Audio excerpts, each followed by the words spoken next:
जैसा कि रामायण युद्ध की पूरी झलक आपको देने की एक छोटी सी कोशिश हम अर्था चैनल के माध्यम से कर रहे हैं। जैसा कि पिछले भाग में हमने जाना कि किस प्रकार श्री राम व लक्ष्मण जी रावण पुत्र मेघनाद द्वारा छोड़े नागपाश अस्त्र में बंध जाते हैं, जिन्हें फिर पक्षीराज गरुड़ अपनी शक्ति से मुक्त कराते हैं। आइए अब जानते हैं इसके आगे की घटना के बारे में। यहाँ श्री राम और लक्ष्मण के नागपाश से मुक्त होने की खबर जब रावण को मिलती है तो यह खबर पाकर गुस्से से आग बबूला हो उठता है रावण और पक्षीराज गरुड़ को अपशब्द कहने लगता है कि गरुड़ का यह दुस्साहस कि उसने हमारे शत्रु की सहायता की। लगता है मुझे गरुड़ को भी सबक सिखाना पड़ेगा। इस पर मेघनाद अपने पिता रावण को कहता है, नहीं पिताजी, लंका में अभी युद्ध चल रहा है और अपने देश में चल रहे युद्ध को छोड़कर एक पक्षी के पीछे भागना समझदारी नहीं होगी। आप बिल्कुल भी चिंता मत करिए। आज राम और लक्ष्मण नागपाश से बच गए तो क्या हुआ, कल मैं आज से भी भयंकर युद्ध करूंगा और दोनों भाइयों की जीवन लीला समाप्त कर दूंगा। फिर अगले दिन सूर्योदय होने के बाद दोनों सेनाएं फिर से रणभूमि में आ जाती है। श्री राम और लक्ष्मण को नागपाश में बांधकर मेघनाद का उत्साह और आत्मविश्वास और भी बढ़ चुका था, इसलिए वह मेघों की तरह गरजता हुआ युद्ध भूमि में आता है और श्री राम और लक्ष्मण को ललकारते हुए कहता है, अभी तक नागपाश के घाव भरे नहीं क्या, जो दोनों भाई मेरे सामने आने से डर रहे हैं।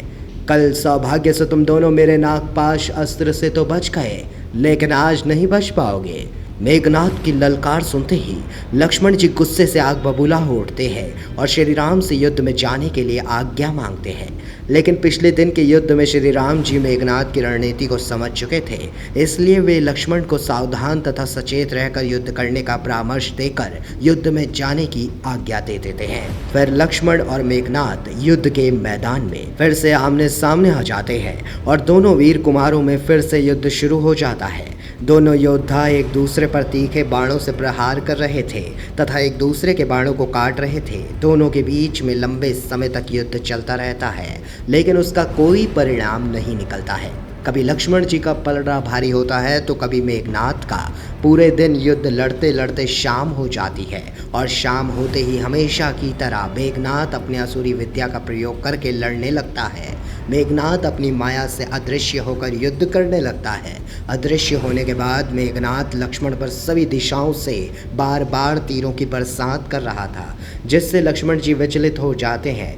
मेघनाद द्वारा कपट युद्ध करने के कारण लक्ष्मण जी श्री राम के पास आते हैं और उनसे ये कहते हैं, मेघनाद फिर से कपट युद्ध पर उतर आया है, इसीलिए भैया मुझे आज्ञा दीजिए कि मैं ब्रह्मास्त्र का प्रयोग करके मेघनाद को समाप्त कर दूं। लेकिन श्री राम जी लक्ष्मण जी के निवेदन को ना मानकर उन्हें ब्रह्मास्त्र के प्रयोग करने से मना कर देते हैं। श्री राम कहते हैं, हे लक्ष्मण, ब्रह्मास्त्र बहुत अधिक शक्तिशाली अस्त्र है, इसीलिए इसका प्रयोग किसी भी युद्ध में नहीं किया जाना चाहिए, क्योंकि इससे तीनों लोकों में विनाश की ज्वाला भड़क उठेगी।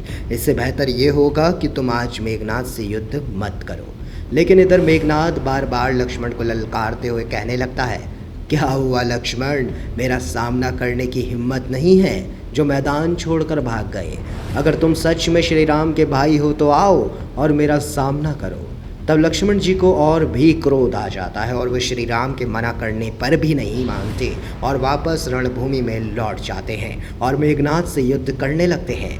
अदृश्य रूप में मेघनाद फिर अलग अलग दिशाओं से लक्ष्मण पर बाण चला रहा था। कभी वह आकाश में जाकर युद्ध करता तो कभी सामने आकर युद्ध करता। फिर घात लगाकर मेघनाद वीर घातनी शक्ति बाण का प्रयोग लक्ष्मण जी पर करता है और वह वीर घातनी शक्ति बाण लक्ष्मण जी के पीठ के नीचे आघात करती है, जिस शक्ति के लगते ही लक्ष्मण जी के हाथों से धनुष छूट जाता है और वे मूर्छित होकर भूमि पर गिर पड़ते हैं।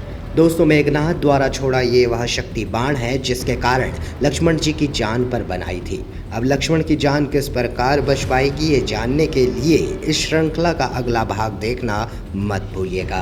रामायण की संपूर्ण झलक पाने के लिए प्रिय मित्रों, अगर अभी तक आपने सब्सक्राइब नहीं किया है तो अभी सब्सक्राइब का बटन क्लिक करें और हमारे साथ जुड़ जाएं और आगे की नई वीडियोस का नोटिफिकेशन प्राप्त करने के लिए नोटिफिकेशन बेल को भी ज़रूर ऑन कर लीजिएगा। धन्यवाद। जय श्री राम।